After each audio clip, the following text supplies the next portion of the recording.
Alright, what's up? It's Jordan. This is episode 9 of 365 Jordan's Corner. Just got done doing some conditioning on a really old school like Schwinn Airdyne.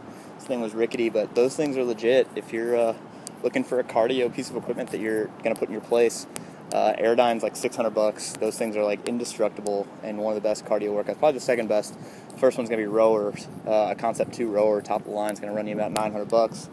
Which is really cheap actually compared to a decent treadmill or elliptical or anything like that, and definitely more useful. So that's besides the point. So today, what I was thinking about, I've been getting a ton of advice or questions about, how should I be eating, this, that, and the other, and I don't want to make this another piece on, oh, do this or that. I guess I want to talk about I like to call buy-in, and so my very first one of these things, video podcast, was about compliance. And, that just has to do with how people are going to stick to the diet. Well, buy-in is basically someone's interest level right now in, like, wanting to change or trying something new. And I bet you guys deal with this all the time because you guys are probably, the fitter people in your little social groups. And so people are, going to say, hey, Susie, what should I do to eat, and what you need to do if you actually want to help them, and most people do want to help others, is assess where they're at, what their buy-in is at the current time, and that's going to dictate the kind of advice. So for instance, I had a guy, he sent me an email, and he was like, hey, I'm 330 pounds, I've already lost 30, blah, blah, blah, what, can you give me some nutritional advice? And in my head, what I'd love to do is say, oh, I think you need to do this much protein, this much carbohydrates, and this much fat. Because by saying that, there's no misunderstanding. That's exactly what I want you to do. Do you know what I'm saying? But the odds are that somebody who's gotten that big doesn't have that sort of buy-in yet to actually do that. Otherwise, they wouldn't be in the situation they are. So in that sort of instance, I'm thinking, okay, his buy-in's not that high. He does want to make a change, but, if I give him grams to measure and weigh and stuff, it's just going to be too much too soon, So what can I do that's not going to be too intrusive, that's going to get him where he wants to go and not be too crazy? And so I was just thinking, I was like, man, this guy, he's literally got 100 pounds to lose.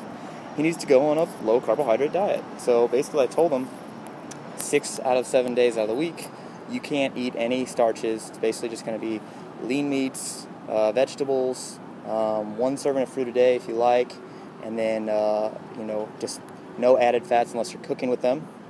And then 1 day out of the week, Saturday night or Sunday night, 1 meal, you're going to have a big, carb up kind of meal. And I was like, keep it clean.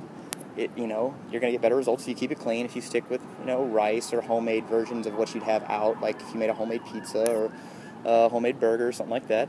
But, have some carbs in there, and that'll be fun. Or, if you're really feeling the weight loss, then go out and have a pizza. I mean, chances are he's put down some pizza before in his life. So, yeah, it's basically kind of like that cyclical ketogenic deal, and I didn't have to explain that to him, but I said in 3 sentences: eat lean meats and vegetables and cook with healthy fats. That's what you're going to have 6 days out of the week. 1 day out of the week, you're going to have more carbs. Keep them clean if you want the best results. And then I basically told him that every day he should be doing some sort of activity. Is this going to be optimal for his strength? Is this going to be optimal for his body composition? Well, no. The answer to that is no, but at the same time, the odds that he actually loses the 100 pounds he needs to lose are pretty low too. So I don't really care if he loses some strength along the way, which probably won't happen if he actually trains during this, because there's no way he's near his genetic potential. And yeah, he might lose some muscle, but at the same time, like, everything's going to be better 100 pounds lighter. So in that sort of instance, yeah, it would be great if I could tell him, hey, eat this many carbs, eat this many protein, eat this much fat, but it's just the buy-in's not there. On the other hand, you have someone like me. If I went to somebody for nutrition advice and I was like, hey, I'm really looking to do well here at the World Championships coming up in March, what should I do food-wise? If they told me the same thing, I'd look at them like they had two heads. It's not specific enough for me. So I have more buy-in. I need somebody to tell me. I want somebody to tell me, okay, this much protein, this much carbohydrates, this much fat on these certain days, and take these supplements and drink this much water, everything else. I mean, that's what I would pay for. But your friends likely don't have that level of buy-in. So you just have to kind of tailor nutritional advice that you're going to give out, because you probably know some stuff more than you want to give yourself credit for.